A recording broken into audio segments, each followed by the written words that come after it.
instrumentistas, pero vamos a cantar esta pirecua emblemática de Sacán, del maestro Lambertino Campos.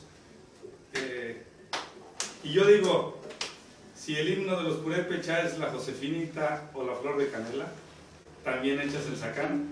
El himno de Sacán, en mi muy particular opinión, es el Cerrito de Sacán. Así que, paisanos, amigos que nos ven en otras latitudes, en otras partes del mundo, esta es la música nuestra, es nuestra música materna. Esta es la música purépecha de Sacán. ¿Listo? Vamos. Sol y re.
Sinca, we